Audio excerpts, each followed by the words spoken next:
Xbox's CEO just had a very revealing interview. And today we're going to break it down with our takes on what is probably the most candid interview ever. From both a PlayStation fan's perspective, as well as Xbox. Let's get into it. Phil, of course, Redfall has released from Arcane Austin, and it's been a tough release week for that, coming out to low reviews and a lot of disappointment from many fans. Can you talk about that? What is your thoughts right now as we head into the first week of this game being out? Yeah, I mean, I'll start. I'll hit Redfall, but I'll just say all up. There's nothing that's more difficult for me than disappointing the Xbox community. I've been a part of it for a long time. I obviously work on Xbox, head of the business, have a lot of friends, get a lot of feedback, and just to kind of watch the community lose confidence, be disappointed. I'm disappointed. I'm upset with myself. I kind of revisit our process. You know, I think back to the announcement of 60 frames per second, and then we weren't shipping 60 frames per second. That was kind of our punch in the chin, rightfully, a couple weeks ago. And then seeing the game come out, and the critical response was not what we wanted. And it's disappointing. It's interesting that he's just straight up admitting, like, you know, that this game was a massive disappointment. And then he also, you know what I mean? He's being upfront with us. Like, they did promise before this generation started, like 60 frames a second would be the standard. And then Redfall comes out at 30 frames a second. Now, there's a lot more problems with Redfall than the frame rate, but it's good that he's acknowledging, you know, broken promises here. Yeah, I think it's interesting to also see him take accountability, like putting the weight on his shoulders. You know what I mean? One thing I'll fight is kind of what went wrong. There's clearly quality and execution things that we can do. But one thing I won't do is push against creative aspirations of our teams. Then a lot of people will say, hey, you've got teams know how to do one kind of game. Just force them to go do the one kind of game that they have a proven track record for. And I'm just not a believer in that. Maybe that means I'll underdeliver for some of our fans out there. But when a team like Rare wants to do Sea of Thieves, when a team like Obsidian wants to do Grounded, when Tango wants to go do Hi-Fi, when everybody probably thought they were doing Evil Within 3, I want to give the teams the creative platform to go and push their ability, push their aspirations. But I also need to have a great selection of games that are continue to come that surprise and delight our fans. Who's running Xbox, bro? Are the developers running Xbox, or is Phil Spencer running Xbox? And I just say this because I'm like, yeah, it's great that you're giving creative freedom and all, but like, you got to have some input to be like, no, these have to be our staples. And then once you prove that, then you can go make those games. I completely agree with you. So PlayStation does a similar thing, right? They give creative freedom, but the difference is they give it to the studios that deserve that have that track record, that no matter what they make, they deliver. This is why we didn't get Uncharted 5, 6, 7. We instead got The Last of Us. This is why we didn't get another Sly Cooper game. We got Ghost of Tsushima. So it's good to let studios explore, but they have to have that proven track record. And I'm not sure the studios he mentioned have that yet. Additionally, it's hard when you don't already have a staple. You don't have anything you can really market appropriately when everything is brand new.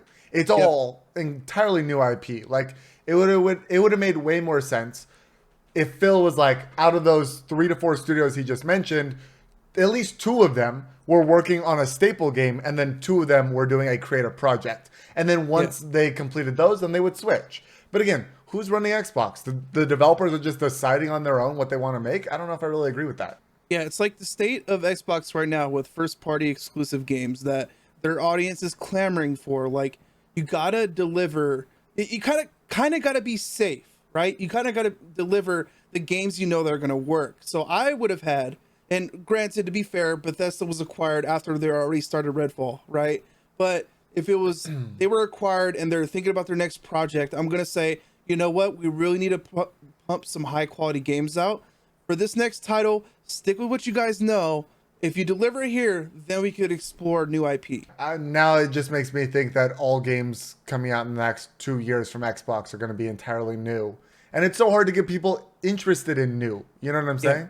Like they want the staples. They want the second and third and fourth installments in their favorite series of games. And we under-delivered on that, and for that I apologize. It's not what I expect, not what I want, but it's ours to deliver. What goes into the decision to delay a game when you launch it feature incomplete, or there's a bunch of technical issues? Obviously, we've seen recent examples around the industry. Redfall and Halo Infinite are two that stick out in my mind for Xbox. Starfield is another one. Also got delayed multiple times. Yeah. In this case, almost an entire year.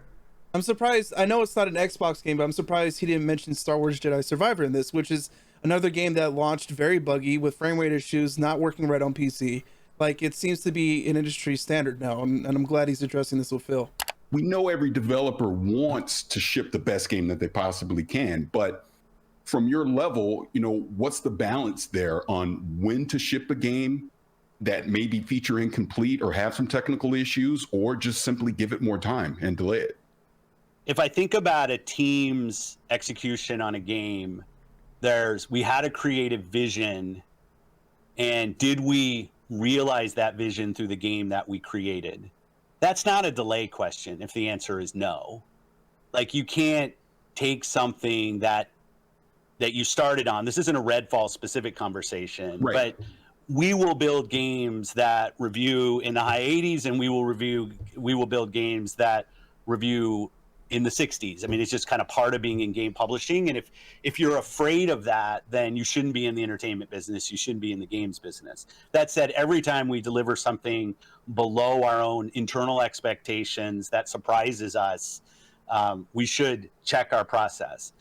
I don't look at the review scores on Redfall, and there are quality issues, and we're working on those. But I think there's a fundamental piece of feedback that we get, that the game isn't realizing the creative vision that it had for its players.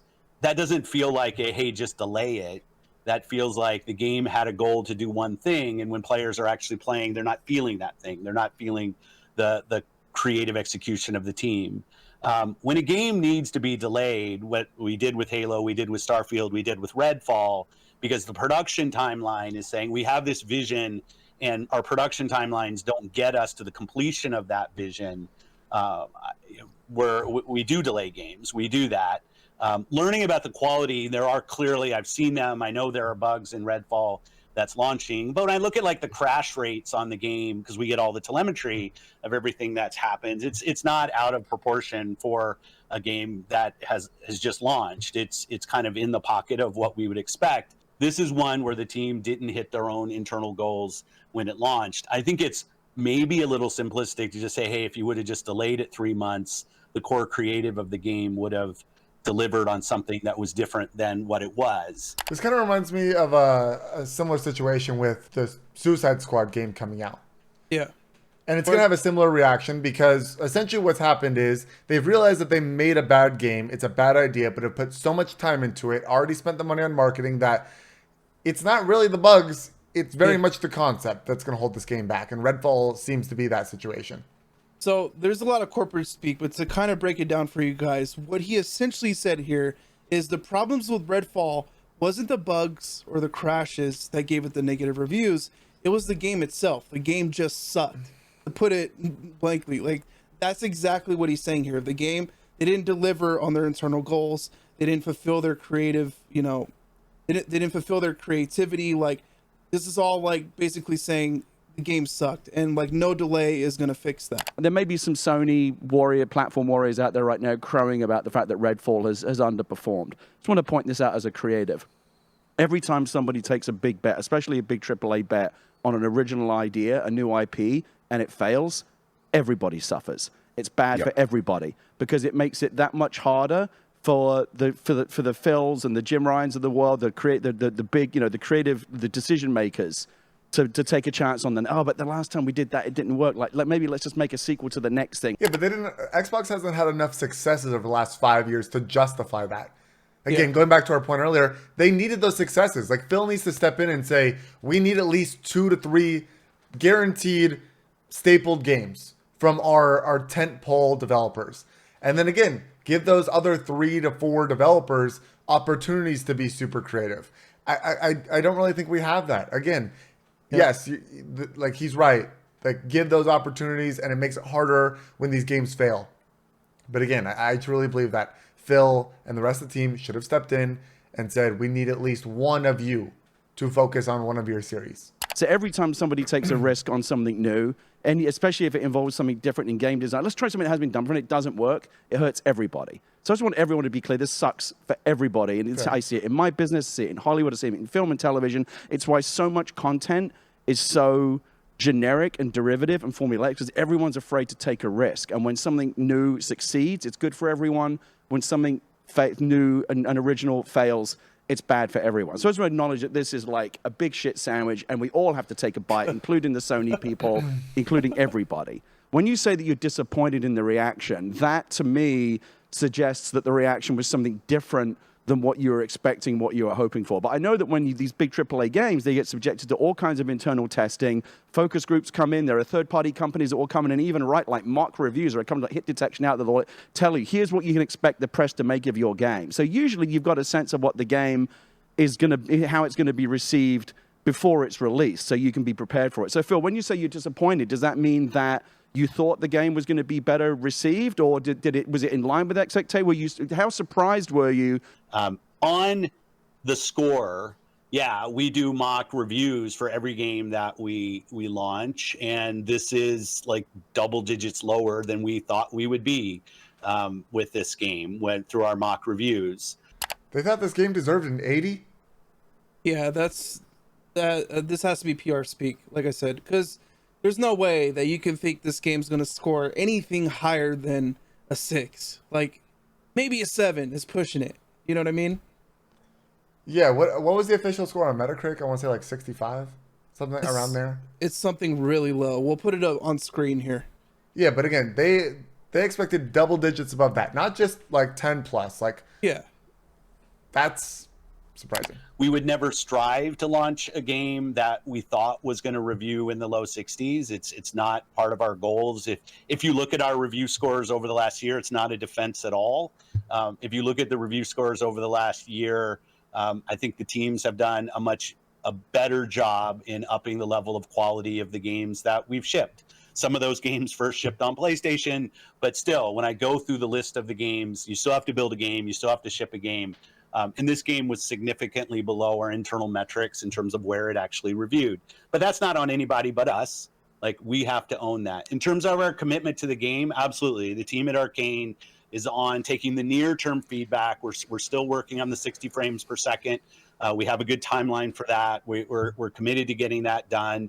And we're going to continue to work the game. I think we've shown a commitment to games like Sea of Thieves and like Grounded to continue to go and build games. But I also know that these games are $70, and I'm not gonna I'm gonna take full responsibility for launching a game that needs to be great. You know, I think what I have with the Xbox community, what I am a part of, is a team. There's still questions that pop every so often of how committed is the company to this category. When are we just going to push Xbox out of the market? There's a lot of Twitter firing of Phil right now, which is fine. I'm way overpaid for the role I have anyway. So I get that's my responsibility. Okay. But we will remain committed to the game and the players as long as the players want to go play games. And that's my commitment to the community. I'm kind of at a low point right now in terms of my delivery on that commitment to the community. But it very much stays. I want to support the team. I want to support the creative ambitions of the teams. And I want to support the players. And we let a lot of people down this week with the launch of the game, but we will continue to strive on. You have to, right? That's what creative is about. It makes no sense. Like, there's no point in supporting this game. Like, yeah, do the near term for the handful of people who for some reason do enjoy it and want that 60 frames a second. Get that to them, but after you deliver that, like, squash it. At least the Xbox team is committed to making games and understanding that, hey, at a $70 price point, which we understand is more than our previous generation, it has to be absolutely great for us to ask you to buy it. Luckily, this game came out on Game Pass day one, so most people probably didn't buy it. And to kind of start transitioning this into hopefully more happy news, but I do want to address something, around that. obviously today you announced the Xbox Game Showcase, which will be happening this June. And obviously there's going to be a lot of new reveals and surprises that come out of that, which is great. But I am going to bring it back again to another common theme that I do hear through the community. And I've actually said this to you in the past, but it's about communication coming from Xbox. I do feel back in 2021, you did a fantastic job with communication, which arguably has been the best year during this current generation of Xbox. Obviously, we know that 2022 was a light year for Xbox as far as releasing titles. Now, last year, during the showcase, you had the 12-month plan. You didn't necessarily deliver on all the games coming. No, we didn't deliver. Not necessarily. We didn't deliver. Absolutely. Game development, things happen. Things aren't always going to come on time. But as we go into this showcase, one of the common themes that I hear is I don't know enough about things that you've announced in the past, like even more specifically going back to 2020. And I'll just run down a quick list of it. Vowed, Perfect Dark, Everwild, which is something we really don't know that much about. Fable, State of Decay 3, Contraband. Obviously, we've seen a little more in Hellblade 2. We have studios like inXile and Compulsion Games that we know are working on things. Just real quick, other than Fable, do any of those games really excite you? It's really only, for me, Perfect Dark and Fable. Nothing else really kind of moves the needle there. Yeah, and you might try to get me on positive. I'm not in positive mode this week, so I'll apologize for staying in kind of cranky mode. But in terms of lessons learned, and I'll even go back to the Redfall videos on IGN of showing videos of the game running at 60 on PC, at the point knowing that the game was going to run 30 frames per second at launch on console.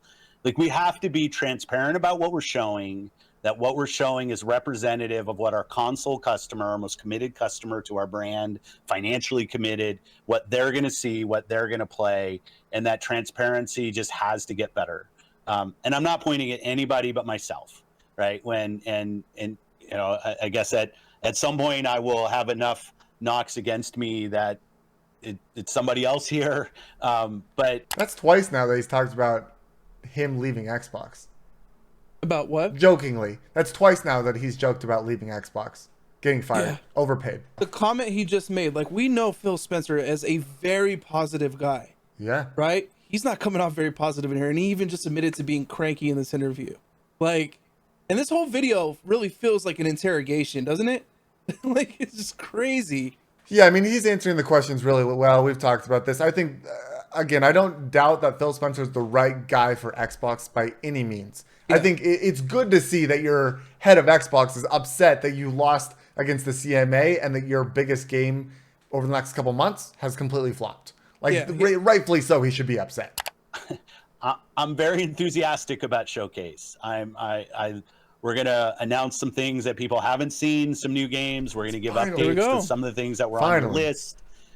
The other thing that gets me really excited is when I look forward over the next quarters, which has always been my focus of how do we get a big game out every quarter at quality, that things are lining up finally after some of the slowdown through COVID. I'm tired of talking about that. But I can now see that we've got games coming every quarter that I think will surprise and delight our customers. We still have to deliver on the creative. We still have to deliver on the technical. Not every game we ship is for everybody. We know that. Like, I'm not trying to build the one game to rule them all. We will have different creative takes and we have a very diverse portfolio when you think about the stuff that Microsoft Game Studios builds. But I like that. I think for what we're trying to do as Xbox, which isn't to mimic any of the other platforms out there, it's create our own brand and identity. The diversity of what we build, hopefully, will end up being a strength. Under promise and over deliver. Like, that's exactly what we need to see here. Yep. Stop promising us great games and deliver on the games. And that's exactly what he's saying. Again, I'll reiterate, I think Phil Spencer is the best person to have in this role. He's a leader. He's taking the hits on every count, saying it's my fault, not my team's fault. But also, we got a lot of great things coming from our teams. Like, again, being that shield. And I think that's also why it would help Activision Blizzard so much by being a part of the Xbox family. Because you have that shield. Yeah, and just a breath of fresh air for him saying that we have new projects to announce, right? Because you just asked me before that, of the list, was I excited for any of that? I only listed 2 games. So the fact that there's hope for even more games I could be excited about. It's great to talk about these things. I think we've been talking about them ad nauseum. It's like, when are we going to get to that point of actually delivering these experiences? Like I just ran down those games. There's 20 something studios. Forget Activision. Xbox Game Studios, what it is today. There's more than enough studios and titles out there that we're all anticipating. And I think that is the common frustration that I see out there from people, that it's like, we're tired of hearing wait till next year. Credit to Paris right here, because this is the argument that I was going to make. And we've talked about it at length that, you know, you believe, Dalton, you believe that Xbox's vision is services, right? Yeah. Ditching consoles one day, Game Pass this, cloud that. xCloud eventually. Yeah. Yeah, we get it. But like what Paris's frustration is what a lot of Xbox fans are going through. This isn't just some bullet point for Sony ponies to like shit on Xbox. Like Xbox fans are frustrated that there's no first party exclusives for them to play on Game Pass, right? They want those quality blockbuster games from Xbox. They want to stop hearing, don't worry, it'll come out next year, and then it never comes. Or when it does come, we have a Redfall situation. Like, they want Xbox to deliver on the games, and I get that that's a dated model. I understand that. But it works. Like, people want Xbox exclusive bangers. It doesn't work because they're losing. Like, straight up. Yeah. They're in last place. They're in third of the 3 console makers. They can't keep doing the same thing expecting a different result. That's the definition of insanity. But that's the thing. They're not doing anything. They're not releasing these games. Well, no, that's why they're going know? with Game Pass instead. Game Pass is the focus, and I think But it what- should what be. kind I of- understand where you're coming from. There should be games that come directly from Xbox that you can only play on Xbox through the Game Pass. Totally get it. But again, that's where the staples come in. You need the big tentpole games that people are excited about Halo, Gears. Get back to that state for sure. Don't get me wrong. But the games you're releasing right now aren't even exciting people that... Like, even if Redfall released it was great, you're not captivating a big enough audience. Like, I think Xbox should focus on multiplayer, if I'm being honest. PlayStation owns single player to the T. Be the best multiplayer studio and experience that you possibly have, because you have PC in your back pocket too. One of the big reasons that I want Xbox to really, and it sounds like they're going to do it. I'm not discrediting Phil. Like, they have a lot of projects in the pipeline that hopefully eventually see the light of day, right? And my concern is that we have a Madden or NBA 2K situation that if Phil decides, yeah, we're going to lean fully into services, we're going to ditch exclusivity, like exclusive Xbox, exclusive games, we're going to ditch all that. We're just going to go in a service model. Then there's just PlayStation left. And then it's like, okay, now we start getting lackluster experiences on PlayStation because they don't care anymore. It's the Madden effect, the NBA 2K effect. I don't want Xbox to stop caring about exclusives. Yeah, but it'd be different. It'd be different if the exclusives were a 1-to-1, a God of War, and then a direct competitor of God of War. Xbox doesn't have that, and Phil Spencer made it very clear that they don't want that. They're not trying to copy anyone else. They want to create their own path and be their own company. That's what I'm their saying. offering is very different. I think they could release not similar games, but their own blockbusters that it doesn't have to be a third-person game like every PlayStation exclusive is, right? But like their own like new IP, or even like reviving established franchises, but doing it right and not like Halo Infinite and not like the last Gears of War. You know what I mean? But like, but again, what do they do?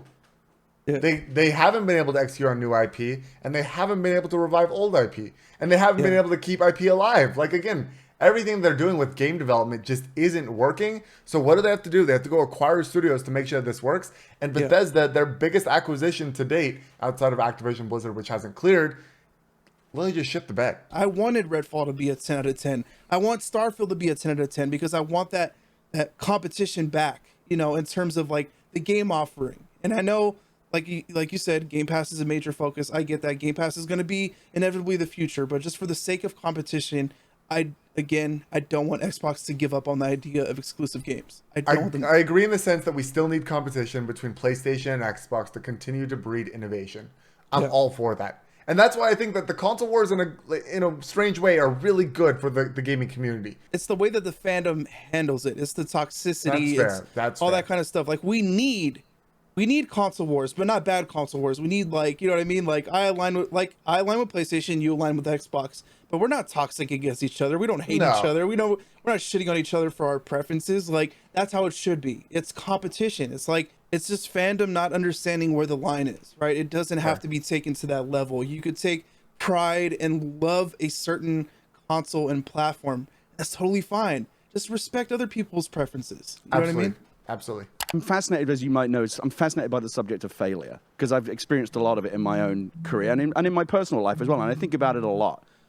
The number one quote that I stole from a person much smarter than me, I talk about it all the time when I talk about writing at creative seminars and things like that, is failure is not the opposite of success, it's a part of it. But that's only true if you can get past feeling sorry for yourself when something fails and sift through the rubble and start figuring out, well, what can we learn? What can we learn from this failure? What can we take from this? What is teachable? And so I wanted to ask Phil, both in general and in the case of Redfall, I know you said you're going to work in towards kind of turning the game around, but like, do you have a formal process, and what does it look like in the case of Redfall when something doesn't meet expectations? Is it something you get into right away, or do you wait for the dust to settle? What is the post-mortem process? What is the what went wrong, and how do we prevent this from happening again process look like at Xbox? Yeah, it's a great point, and I think I love your quote, Gary. I might lift that from you. When we acquire studios, there's games that are in development when we acquire a studio, and then there's things that are either really early in development or not even conceived yet. And I think we need to improve on engaging in games that are midway through production when they become part of Xbox. AKA Redfall wasn't our decision, but it was so far in that we had to commit to it. We could have done a better job, even though it was already halfway done, of jumping in there and probably making a good game out of this. We could have done a better job and said, don't make this game. Yeah. I do think there's a different expectation for a game and even a team when you've been third party and all of a sudden you become part of first party. There's a different expectation in terms of how you're going to perform on our console. An easier expectation, I might add. And we didn't do a good job early on in engaging with Arcane Austin to really help them understand what it meant to be part of Xbox and part of first party, and use some of our internal resources to help them and kind of move along that journey even faster. So we kind of left them to go work on the game. They're a very talented team. I love that team, and I still do, and I will totally bet on them to do another great game. So Xbox essentially is saying, we didn't have a choice in what Arcane was making. Yeah. And we weren't like involved enough to say that that's not a good idea. So I think going back to our original point, in a way, like, it's based on how bad Bethesda was before Microsoft acquired them. Yeah. That really led to this spiral. Not necessarily Phil was just like, all right, make what you want. Like, it was already too far to really make decisions. And I do think there's a difference when we come in when the creative's already set on a game. That's not washing our hands of any of the creative. Every game we ship from our teams is an Xbox game. Perfectly so. And so it's a full responsibility for it. I think we can do a better job with our internal team. We did a better job with Starfield. Again, nobody should believe it until they're playing the game. But that game was earlier on in production, and it was easier for us to kind of swarm a bunch of people to go and kind of help with some of the technology on our platform and ensure that we're going to ship a quality experience there. We talk about 60 frames, 30 frames. Should Xbox players expect a clear message this summer with Starfield with 30 and 60 frames? That's a big lesson learned, as you brought up. Should we expect that answer? It's clear as day? Yeah.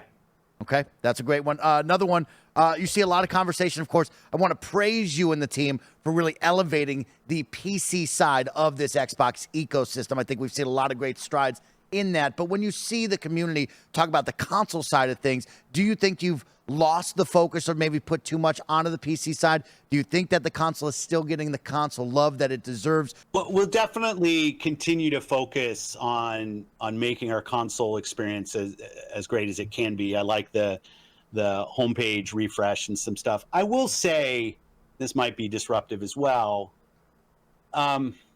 We have a different vision. You know, Paris talked about this. It's play the games you want with the people you want anywhere you want.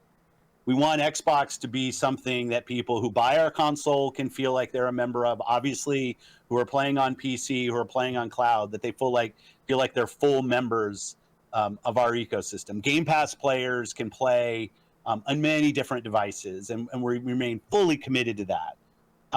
We're not in the business of out consoling Sony or out consoling Nintendo. There isn't really a great solution or win for us. And I know that will upset a ton of people, but it's just the truth of the matter is that when you're third place in the console marketplace and the top two players are as strong as they are and have, in certain cases, very, very discrete focus on doing deals and other things that will that kind of make being Xbox hard. That was a jab at Sony specifically on them paying publishers to keep games away from Game Pass. Yeah, 100%. Remember that story? Wow. Yeah. I like that. I like that little jab, Phil. Yeah, I also find it funny that he admits that they are in third place, not just behind Sony, also behind Nintendo. And everybody's gonna, I'm sure there's gonna be people out there like, behind Switch, how are they behind Switch? He's talking sales numbers, right? Switch is king right now. PlayStation 5 is right behind that. Xbox is third. He's not talking about like technical side of it, because obviously the Switch is the weakest console out of the bunch. But we are not in a position, and I see it out there. I see commentary that if you just build great games, everything would turn around. It's just not true that if we go off and build great games, all of a sudden you're going to see console share shift in some dramatic way. We lost the worst generation to lose in the Xbox One generation, where everybody built their digital library of games. I love Phil to death, but I'm going to have to disagree with him here. I think you can turn it around. I think you can turn it around by building great games. I think he's wrong. I think if you build great games, and Perfect Dark is a banger, Fable's a banger, your new projects that you're teasing for the showcase are bangers, you can turn it around. You won't get people selling their PlayStation 5 and transitioning to Xbox, but you might get some people buying an Xbox. You know what I mean? They might be adding it side by side with their PS5. You know what I mean? I think what he's saying is because digital has become so popular, you've built your library there, thus you're not going to switch again to a different platform. Versus Xbox 360 and PS3 didn't have that digital library, so it was very much like pick which direction you want to go because you can always switch later. Now this generation is like you kind of follow your same path. So I honestly agree that like just by putting out good games doesn't mean that I'm going to leave. I got all these other games on PS5, so if I had to pick one, I'm going to pick the one I can play my PS4 games and PS5. Does that make sense? I think for most of the casual gamers, like just the general gamers, they're not going to switch because their libraries are where they're at, right? They're not going to make that jump. But for the hardcore gamers or people like me, like if I see banger after banger coming out for Xbox, I'm going to get a Series X. As you know, I never got a Series X. I didn't see the point in it. There was 100%. no games coming out. I already have a PC. And I mean, the argument's there that I still won't need a Series X because all these games are going to come to PC anyway. But I would be really excited about getting a Series X. I'll resubscribe to Game Pass as I'm no longer a subscriber to that because there hasn't been anything for me there. But like, yeah, I think that you can turn it around and it will move the needle a bit. It won't be crazy, but I think that it could help, you know? Their target audience is not the diehard gamer anymore. It's the casual. And that's what Game Pass is. It is very much for the casual. I mean, think about it. Like 300 plus games at the press of a button. Yes, that is for somebody who is indecisive and doesn't know what they want to play or wants to play a lot of things at a low price. It is very much for casual gamers. So again, putting out 4 to 5 great exclusives. Let's say they had banger after banger after banger in a row. It still doesn't move the needle enough to move people off of PlayStation. That's what he's saying. I'm going to respectfully agree to disagree with you and Phil. Like, look at PlayStation, right? They never had a Game Pass-like service. And they were the top-selling console. Now, a lot of that could be because the Xbox One botched it at the start. You know what I mean? They had the DRM debacle. They had forced you to use Kinect. All, you know, everything we know about the Xbox One. I'm not going to... Xbox One almost killed Xbox entirely. Yeah. Like, yes. Phil Spencer saved Xbox by realigning or giving Xbox a new vision, essentially. Yeah. So, like, a lot of that was spurred from that. But even more of that, I feel, is, hey, this is where Spider-Man lives. This is where God of War lives. This is where all these epic blockbusters live. I want to go on PlayStation because then I get all that and I get Call of Duty and I get all the third-party stuff that Xbox has too. You know what I mean? So that's why I'm saying that Xbox needs to lean into multiplayer. Yeah. I think we could both agree they just need a clearer vision right now on where they need to go for their games. Like, whether that's all multiplayer or like And again, I think Halo and Gears for a long time is what they were known for, multiplayer games, and you've botched it year after year, or release after release, I should say. Yep, for sure. So when you go and you're building on Xbox, we want our Xbox community to feel awesome. But this idea that if we just focused more on great games on our console, that somehow we're going to win the console race, I think doesn't really lay into the reality of most people. Like 90% of the people every year who walk into a retailer to buy a console are already a member of one of the 3 ecosystems, and their digital library is there. This is the first generation where the big games that they're playing were games that were available last gen. When you think about Fortnite and Roblox and Minecraft, like the continuity from generation to generation is so strong. I see a lot of pundits out there that kind of want to go back to the time where we all had cartridges and discs, and every new generation was a clean slate, and you could switch the whole console share. That's just not the world that we are in today. There is no world where Starfield's an 11 out of 10 and people start selling their PS5s. That's not going to happen. So what we have to do, and we have this unique vision because we see what creators want to do. Creators want to build games that can meet players on any screen. People play with their friends regardless of what other screen they're on. And the console is the core of the Xbox brand. There's no doubt. So like we will stay focused on making sure that console experience is awesome.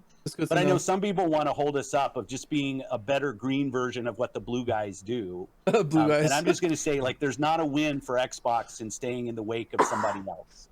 We have to go off and do our own thing with Game Pass, with the stuff we do with xCloud, and the way we build our games. It's awesome how Kennedy was here. He was very honest, very upfront. And I really hope that this is a turning moment for Xbox as a brand and that the showcase kills it.